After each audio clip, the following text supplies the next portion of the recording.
Hello and welcome to another edition of Circle Time, the Early Years podcast. I'm Glenn Denny and I'm delighted this week to be joined by the founder of training and consultancy, Early Years Reflections, Melanie Shepherd. Melanie, welcome along.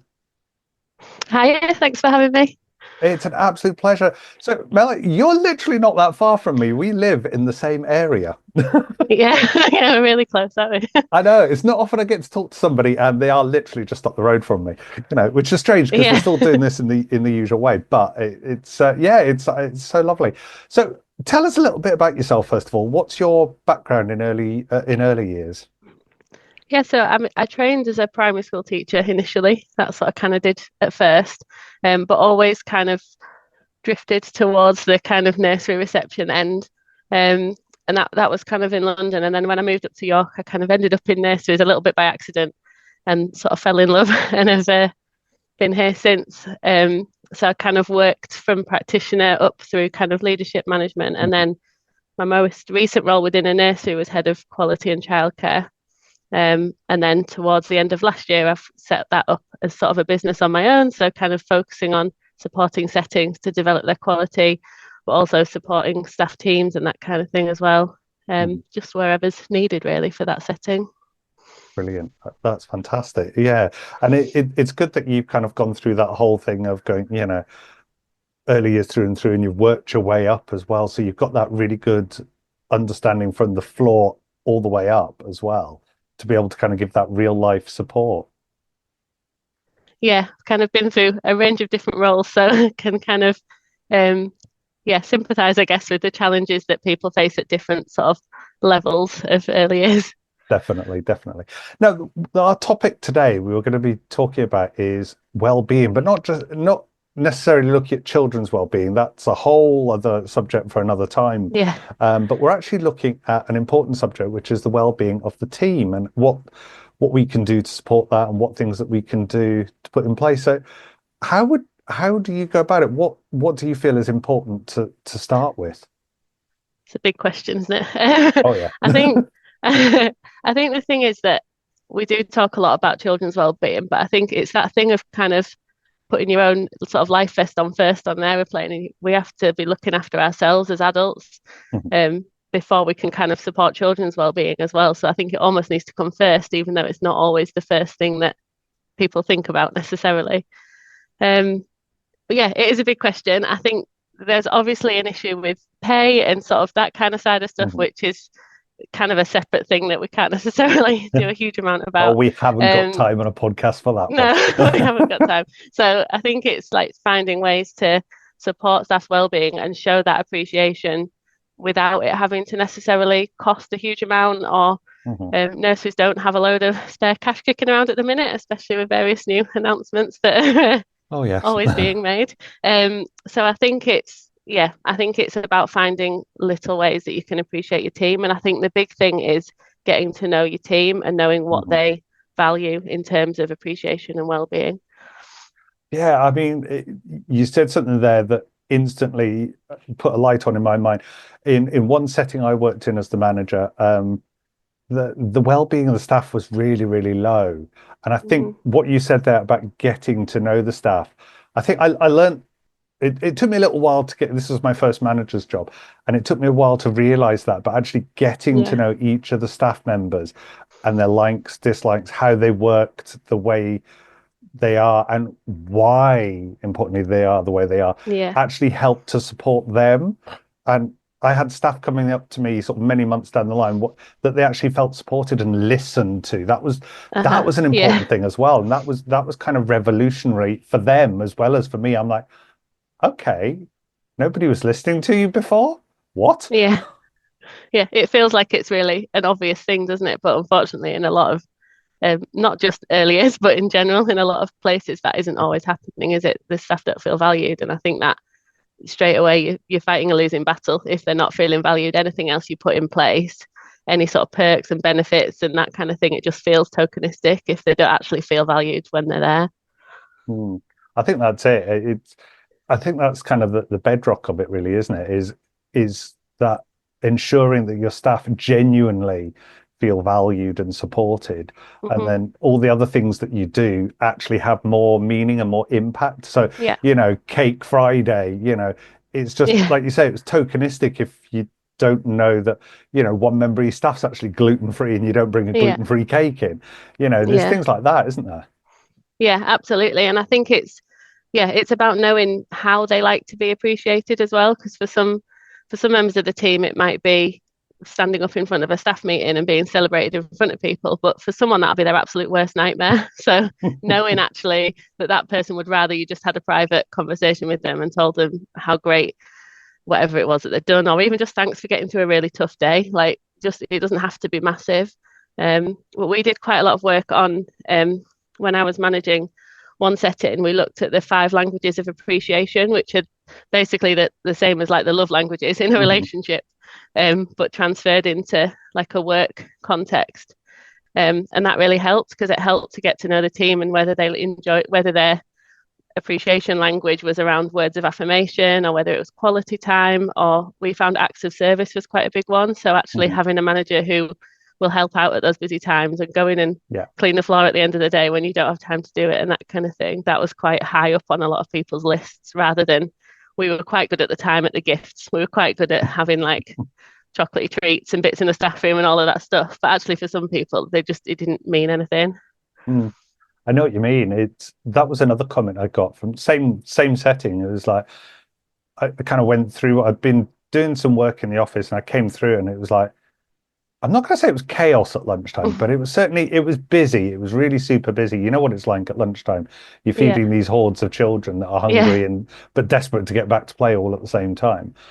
And I was just like, oh, right, okay, hang on. I'll just stop and help. So I stopped and I helped and I carried on. It's like, what do you want me to do? Where do you need yeah, me?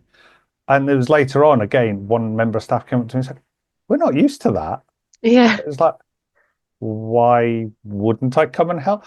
But then saying that, I have seen and worked with other managers that didn't come out and mm, help. And it doesn't make you feel appreciated that if the manager won't step onto the floor, it's almost like they've lost the point of, once upon a time they were a practitioner too and yeah. felt the same. You'd think you'd Yeah, want to do different. yeah, it's like people have forgotten, isn't it? And it's hard because it's such a stressful job as well, being a manager. And I think it sometimes goes both ways, where there's a perception where, well, they just sat in the office all day not doing anything, Hmm. whereas there's a lot, and like the mental load and everything like that from for a leadership team is massive. But they need to the team that are working in the rooms need to see that you're willing to sort of step in and help. We used to have it quite a lot. If you could hear the babies crying in the baby room, when it becomes that kind of domino effect in a baby room, it just being able Yeah, to go in and say, right, let me help, give me some crying babies, we'll sing some songs, just an extra pair of hands to kind of help yeah. with that without them having to ask. You gave the perfect example there. It was like one nursery I worked in as deputy, and the office was directly opposite the baby room. I think that Yeah. was it was well planned. It was well Yeah. planned. But you're like, you could sit there and I'm like, I'm just off into babies. I'll be back Yeah. in a minute. Just go and help for a minute. Absolutely, because it is. I mean, particularly the younger they are, the more stressful it can be. And I think it's that before it becomes that pressure cooker, it's taking that pressure off the staff, Mhm. and it makes them feel like they're not on their own, I think. Yeah, yeah, absolutely. I think, yeah, just knowing that you can ask as well. So if you haven't noticed when you're in the office, if there's someone struggling, I think the fact that sometimes you do go in to help off your own back, then people do feel like they can come to you and ask for help. They don't feel like they're going to get kind of judged or made to feel like they should be doing better and they shouldn't need help or anything like that. So I think, yeah, doing it without being asked means that Mhm. you people are more open to coming when they do need help and asking. Absolutely. I think it is that bit where, you know, I mean, I've worked in baby rooms quite a bit, and it is a really stressful one. It's like you say, the Mhm. domino effect.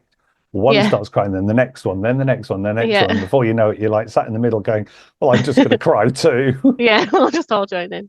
That's when you Uh, start singing. That's always like the fail safe, I feel oh like my in babies. If word! if all the staff are singing, it's been quite a bad day. Oh yeah, I mean, literally, you're going home rocking and singing "Twinkle Twinkle" Yeah. to your heart. Yeah, totally get it.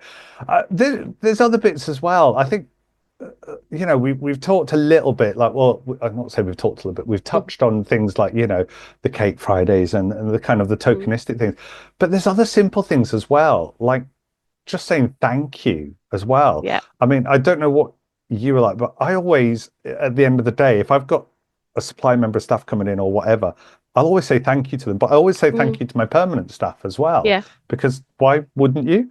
Yeah. Yes, they're paid to turn up and do a job, but I appreciate the fact that they're there and they haven't gone home early or Yeah. whatever.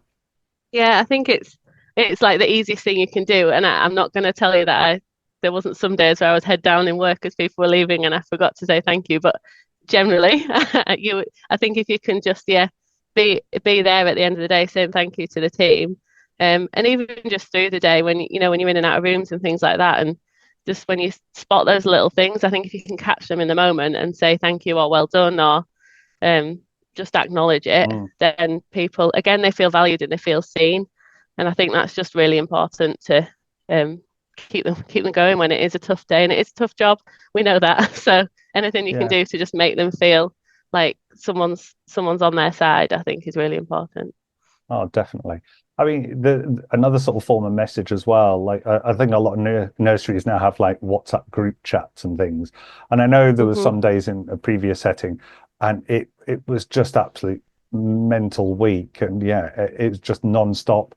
But we got through it, and it was at the end of the week. Yeah, I would just like Friday night, once we'd closed, I'd get home about 6:30, and the first thing I would do before I did anything else was send out a mass group chat to everyone, just saying well done. We did this. We pulled yeah, together. We were a team. Everyone did their bit, and thank you. And yeah, that helped. I think that's what, it's the same team I was talking about where morale was so low, and I was building it back up. And I think things like that do help, and literally takes 5 minutes out of my day, but yeah. means a lot to somebody. Yeah, I think we can overthink it, can't we? We can spend loads of time like overthinking, well, we'll put this benefit in and we'll put this perk in and we'll spend all this money on these big grand gestures. And actually, like you say, that message on a Friday night, just that you've noticed that it was a tough week and that everyone's got through it, um, makes a massive difference and um almost like just winds the week up and they can go, oh, okay, it was tough, but actually we've done it, we've all done it together. I can have my weekend now and kind of switch off almost. Absolutely. I think that's that bit as well. I mean, there is more of a focus. Do you think there's more of a focus really since COVID on our well-being, like the staff and the adults within early years, their well-being since COVID? Do you think there is Yeah, more of a focus on it now? I think there is, and I think there is a big focus with like younger people in general at the minute. And I know there can be a bit of a negative narrative around that in the sort of media and social media and things about this kind of new generation that are all so focused on their well-being and they're all skiving off and all this kind of thing. But actually, I think it's a really positive shift, Mhm. um, that people are more focused on looking after themselves as well and not burning themselves out and making sure that, like you said, that we need the staff to be in a good place or they're not going to be able to do the job that they're there to do. Um, and obviously, I'm not suggesting people have, you know, every other day off work. But if people need that bit of flexibility or just that more awareness around people's well-being and mental health and I think it's having practical things in place to support it. So knowing where you can signpost people to Mhm. when they do need support and having rather than just having like Cake Friday, having maybe a focus one week on a certain area of maybe mental health or just life, like the way the whatever the thing is you do on a Friday is maybe linked to some actual real life support that people can access as well. Um, and yeah, I think it's important that it doesn't that signposting needs to happen because otherwise you end up with this environment where it all falls onto the managers trying to support all these staff members with Mm. whatever they might have going on. So I think there needs to be that balance where a manager is able to say, you can come and talk to me, but then they have um they're able to signpost to the support that person needs externally as well. Um, Yeah, so that they don't become kind of agony aunt to everyone. I know because I just about backed myself into a corner. Like as soon as you're saying that, I'm like, yeah, been there. Yeah, I've Yeah. almost backed myself into a corner, and I'm like, no, why am I doing this? I should be, if somebody's struggling with something, it's like, have you thought about going to see so and so about this, or you know, Yeah. do you feel you benefit from this? And it's putting the ball back in their court for them to make the decision, not for you to make the decision for them, which I think is important. Yeah. It's like And not for you to empowering them. carry the weight of that. Yeah, Yeah. Yeah. and it's I think difficult for the manager. it's yeah, it's a the management's a really challenging role, and you're juggling so many different things, and you want to have that supportive open door policy, and you absolutely should. But I've definitely seen, and I myself have been guilty of this, and I've seen other managers that I've supported be guilty of just being that person who will try and sort everyone's problems out for them, and we're not qualified to do that by any No. stretch of the imagination. So, yeah, I think it's really important. I used to have a folder with kind of various kind of leaflets and numbers and all this stuff, so I knew I was Mhm. kind of ready with that kind of stuff to pass on. It's a And we really did good have a sheet idea. just of numbers that staff could access as well. Yeah, I was prepared for That is any really good. I eventuality. think if you don't mind, I'm going to steal that idea. Thanks. I'll take that top tip. Steal Thank you very away. much.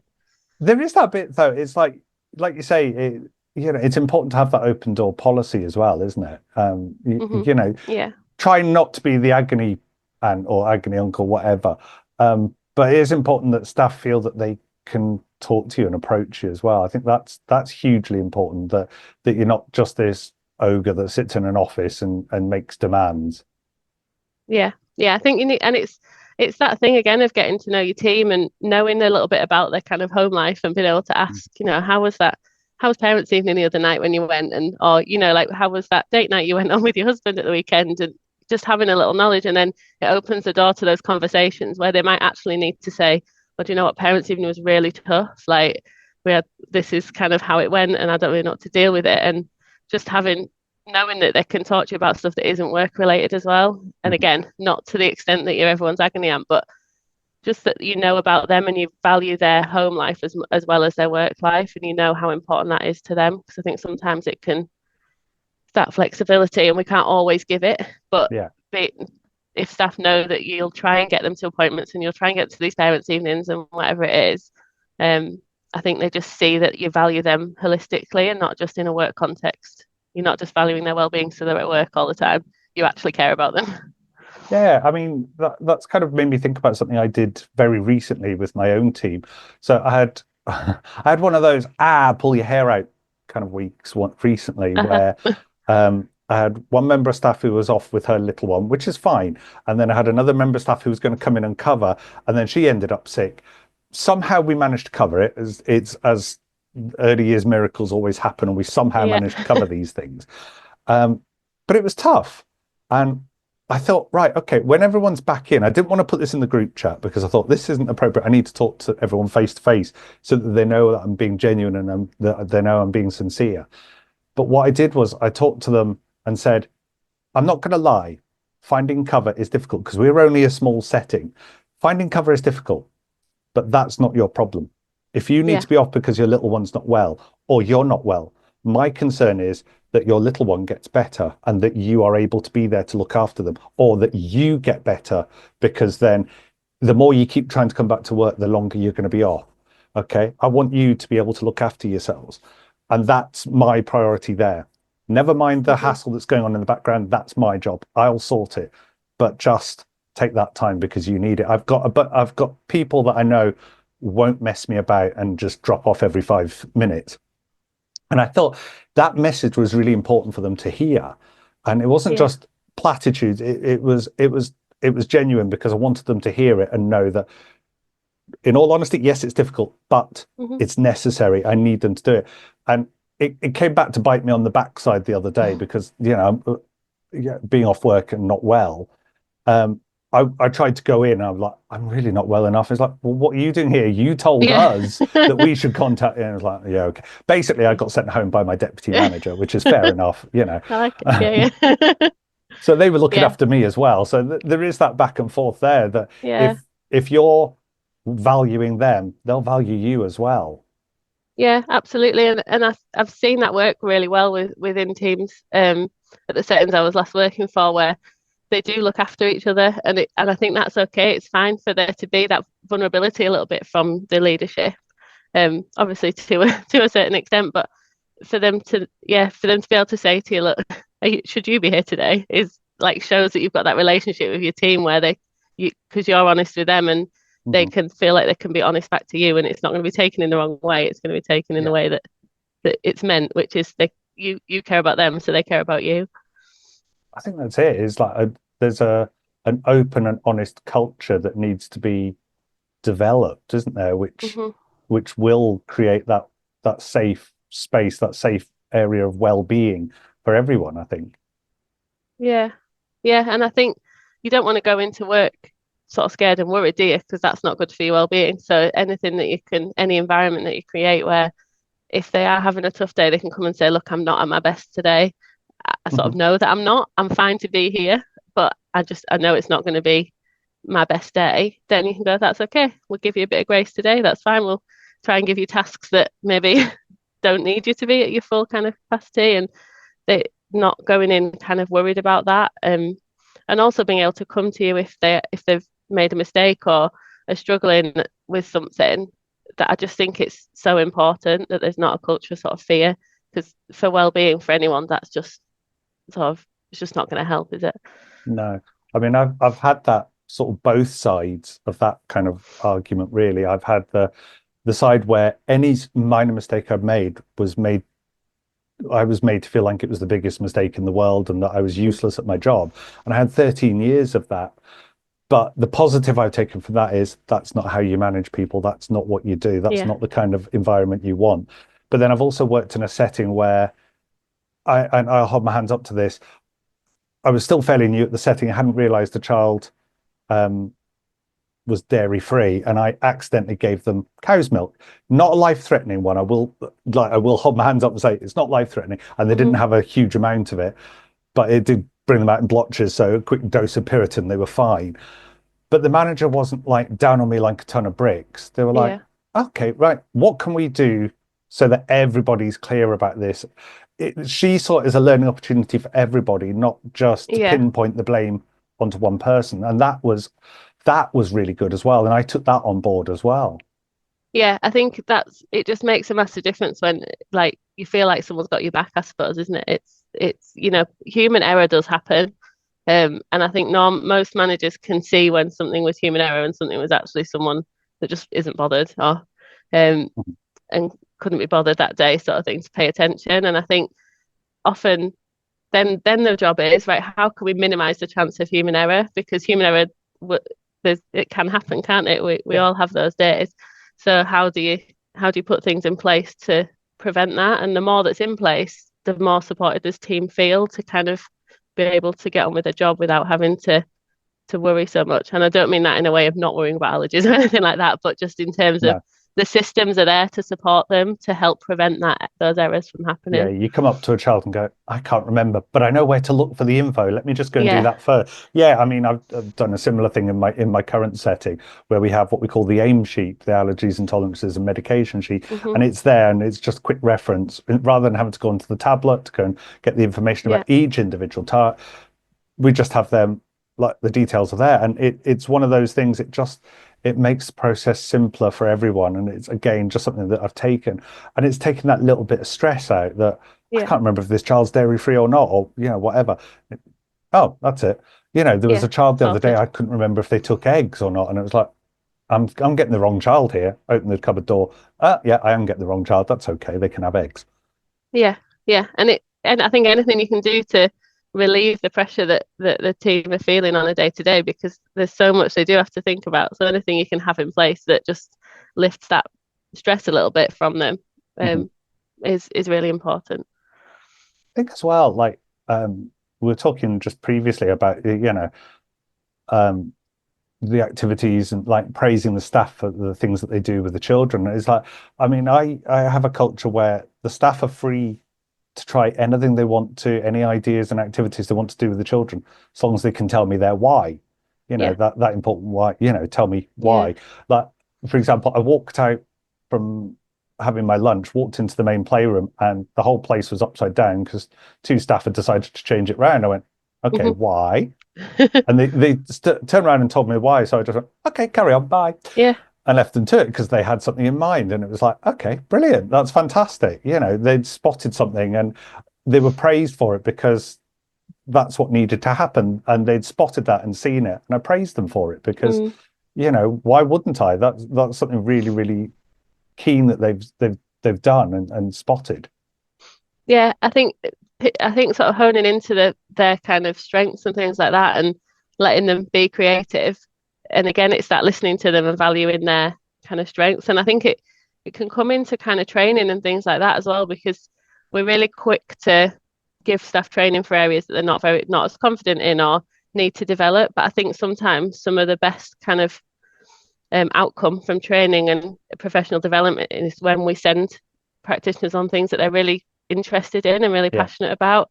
And it then them coming back to the setting will probably then actually have more impact on the staff who aren't as confident in that area than it would have done to send them to the training, because they would have not been particularly interested in it potentially.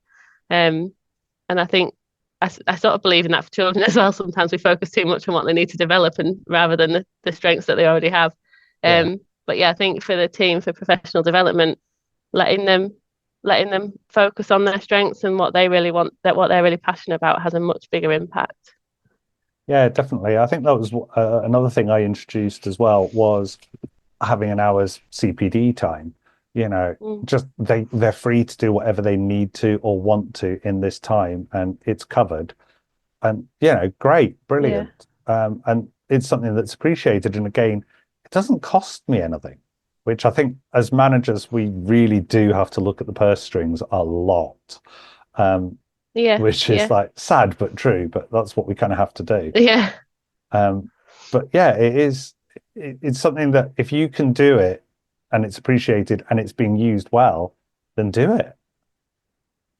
yeah, yeah. And I think, like you said, it doesn't have to be like none of the stuff we've really talked about today is really costly. That's kind of the point, I guess, is it's not about um I think you're gonna always, when you're looking at kind of appreciation, you pay and kind of that kind of setting is always going to come first. But then ha that's kind of not often in the manager's hands anyway. So when you're looking at managers and room leaders, then it's like cheap, easy, normally free things make a massive difference. And I think we can get really tied up on spending loads of money, and it doesn't necessarily make an impact. And I think with a lot of these things as well, when the culture's there, then you find that the team are doing it with each other. So it doesn't even need to come from leadership. So Mhm. when leadership are doing it, then you hear in the corridor like someone saying, "Oh, thanks so much for jumping into the room at lunchtime. It was a bit crazy. It really helped having an extra pair of hands," and doing that sort of specific thanking of each other. So it Yeah. just instills that culture rather than it only being the manager that's ever the one that's thanking everyone. If they are modeling it really well, then everybody gets involved and it makes an even bigger difference. No, it really does. I think, yeah, it's one of these things that when you're creating that culture that we were talking about, it really does start from the top down, doesn't it? Because, Yeah, it's almost creating that safe dome across everybody. And it has to start you start the dome and just bring it all the way down to kind of envelop everybody and keep them safe and look after them. And it really does have to start with us. And like you say, it doesn't need to be costly. I mean, most of the things, like you say, we've talked about are free, which is yeah, great. yeah. It's not as big as I think we think it is sometimes. I think we can um it like you say, like starting with just remember to say thank you to everyone at the end of the day, that can be a really massive starting point. And it's something that if people aren't doing it and start doing it, the team will be like, oh, okay, yeah, thank you. Yeah, that's great. And they will notice it. And it even just that first time of doing it will give them that little boost. And then the more often they get that, and then the more specific you can make it as well. So thanking them for something that you've noticed that day Yeah. as well, rather than just a generic one. I spent I spent when I left one of the settings to go into the kind of went from manager to this over kind of head of quality over a few settings role. I spent ages putting these little gifts together for everyone. They weren't massively costly, but I had bought some bits and pieces, and then I'd written like a little postcard for each person, like personalised about them and like thanking them for specific things. And one of the members of staff came to me and was like, "All the gifts were lovely, but the postcard, like, you could have just done that." And I was like, "Yeah, yeah, exactly." I They think didn't so. need the stuff that cost money. Was they liked it, but actually, what had meant a lot was that I'd spent time writing these messages to thank them for things that were specific to like the relationship I had with that person. Oh, that's so true. I mean, I did that a wall of good wishes we called it, Uh-huh. and like our parents as well could add. like we had sticky labels, and they could put a sticky label with a little message to eat, and that meant a lot. And again, cost nothing, but it's Yeah. knowing that you're appreciated and valued as well. And that's really important to your well-being, knowing that you're actually doing a really Hmm. good job and people are seeing it and noticing it, Yeah. and that you'll continue to do it then. Yeah. Yeah. I think yeah, sometimes you can feel like you come into work on a day and nobody would notice if you were there or not, or they would because you're doing a lot of stuff, but it's not, yeah, no one ever kind of acknowledges it. And I think if you can just start with that, there's loads of other stuff you can do following on from that. But I think if you can just start with that, then it will, everything will kind of go in the right direction, I guess. I mean, the one thing we're saying is we don't have to get rid of Cake Friday, but we can keep No, never get rid of Cake Friday. I'm a massive feeder. I've got a reputation. That one of the settings that I heard someone shout from a staff room once when I'd got there, "Is Mel in today?" And it was because there was just treats in the staff room because I'd stopped at the shop on the way. I was like, it. oh, they know when I'm here when there's food. So I can't, yeah, I'm all on board with Cake Fridays. Oh, brilliant. Well, unfortunately, time has caught up with us. I can't believe that 30 Gosh, minutes gone yeah. so fast, but it's been absolutely brilliant. And I think it's that bit, I think to kind of sum it up is like, don't overthink it. Just Hmm. start with a simple thank you is a really good way of building that positive culture, isn't it? Yeah, absolutely. And remembering that whatever you are modeling, the rest of the staff will pick up on. So it will very quickly become the culture if you're showing that to the team as well. Definitely. Well, thank you very much for talking to me today, Melanie Shepherd. Thank you.